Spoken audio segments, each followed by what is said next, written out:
Hi everyone, my name is Professor Vendusky Allen, and I am a political science professor at Boise State University.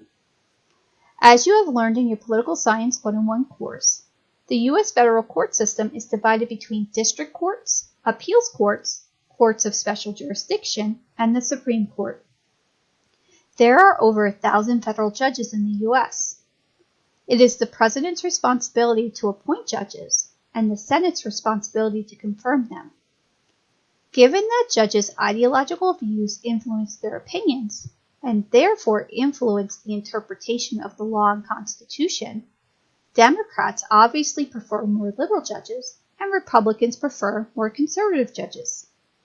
But prior to 2013, due to the filibuster rule, at least 60 senators had to vote to approve a nominee to become a federal judge. As such, only judges that appealed to both parties could get enough votes to be approved. As the parties became more polarized over time, it took more time to find judges that appealed to both sides, and the time it took to fill federal court vacancies increased over time. Consider these figures here.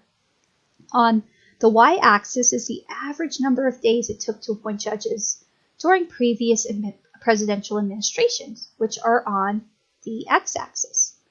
Note that the mean and median are just two different ways to measure the average.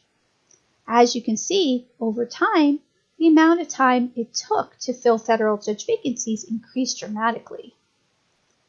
This meant that many federal judge positions were left vacant and federal cases became backlogged because there were fewer judges to hear them. To address this problem, in 2013, Senate Majority Leader Harry Reid, a Democrat, removed the filibuster rule when approving federal judges. As a result, only a simple majority of senators would have to agree to confirm a nominee. But the filibuster rule remained for Supreme Court justices. In 2016, when Supreme Court Justice Scalia died, there was a Supreme Court vacancy.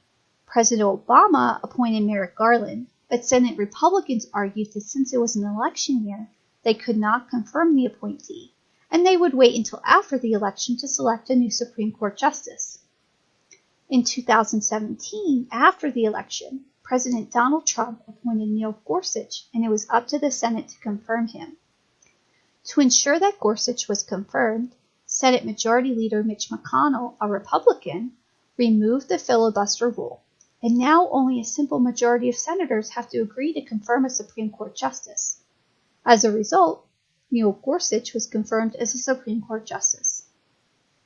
As you may be aware, Supreme Court Justice Ginsburg died in September 2020, right before the November election. Despite their position in 2016, Republicans in the Senate now have vowed to confirm a Supreme Court nominee during an election year. So my questions to you are, should ideology play a large role in federal court appointments and confirmations? Why or why not? Do you think changing the filibuster rule on the confirmation process has strengthened the legitimacy of the courts, weakened their legitimacy, or had no effect? Why or why not? Given how important Supreme Court rulings are, should the process by which Supreme Court justices are selected be more standardized and not easily changed? Why or why not? Is there a way to remove ideology from influencing the nomination and confirmation process in Supreme Court rulings? Why or why not?